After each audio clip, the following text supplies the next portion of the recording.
আসসালামু আলাইকুম, সবাইকে ওয়েলকাম জানাচ্ছি। গরুর পায়া রান্না করব। প্রথমে পানি বসিয়ে দিয়েছি, পানিটা গরম যখন দিয়ে এদিকে সুন্দর করে এটা ভালো মতন ওয়াশ করে নিয়েছি।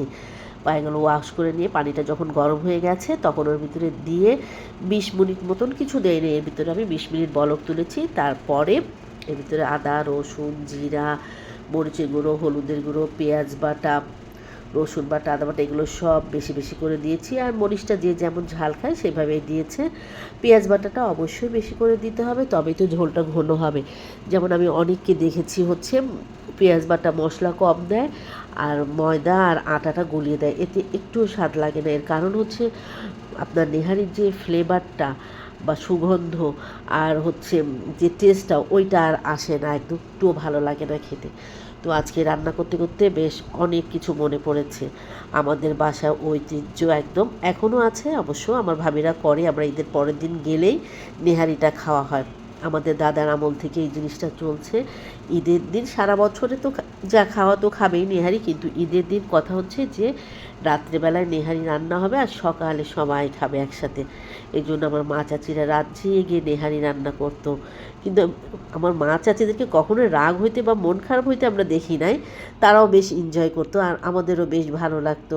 সে রাত ধরে চুলায় জাল দিচ্ছে তো দিচ্ছে, বড় বড় পাতিল, একদম পাতিল ভরা নেহারি। কি ভালো লাগছে তখন। আচ্ছা, অনেক মনে পড়তেছিল। এদিকে আমার নেহারিটাও কমপ্লিট হয়ে গেছে। পেঁয়াজ বেশি করে দিয়ে তেল দিয়ে বাগার দিয়েছি, বেশি একটা তেল দিয়ে না, কারণ তেল উঠেছে অনেক। এই যে দেখেন নেহারিটা হয়ে গেছে। এটাকে এখন খেতে হবে হচ্ছে, রাত্রেবেলা অবশ্য খাবো, কাঁচামরিচ, ধনিয়া পাতা, আদা আর হচ্ছে লেবু, এটা দিয়ে খেতে হবে। রুটি দিয়ে খাবো, রুটি অলরেডি বানানো আছে। তো আমরাও যখন ঈদের পরের দিন যাই যশোরে, সবাই আমরা বোনরা, ভাই বোনরা সবাই, বোনের ছেলে মেয়েরা, ওগুলো ভাবিরা এখনও সেই ঐতিহ্য ধরে রেখেছে। আমরা গেলেই সবাই ওখানে ঈদের পরের দিন যেয়ে রুটি দিয়ে নেহারি সবাই একসাথে বসে খাওয়া দাওয়া। নেহারি রান্না শেষ করেছি। এটা অবশ্য গতকালকে সকালের আমার। সকালে রুটি পরোটা তো আমার বাসায় বানানোই থাকে, এটা আপনারা সবাই জানেন। তো আমার কণ্ঠটা কেমন হচ্ছে, ঠান্ডাটা এখনও ঠিক হয়নি তো পুরোপুরি।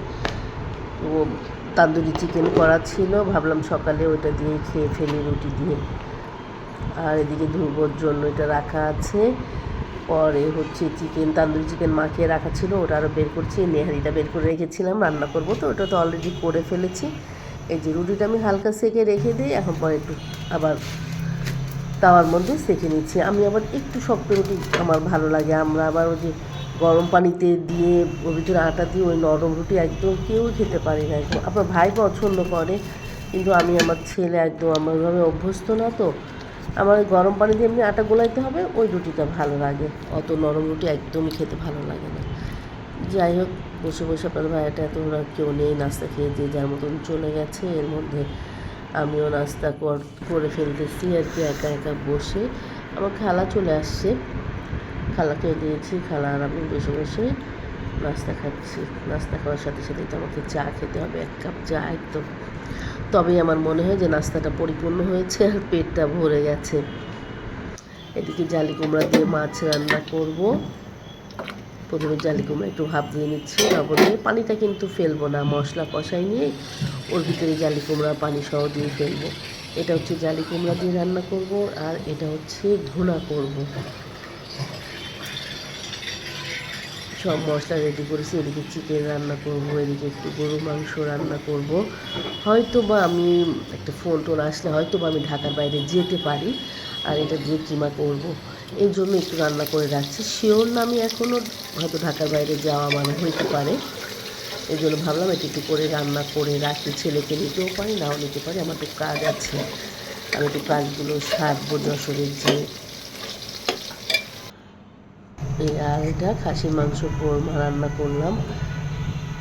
আপনার ভাইয়া অনেক পছন্দ করে খাসির মাংস কোরমা রান্না। এই যে এদিকে আমার মাংসটাও হয়ে গেছে।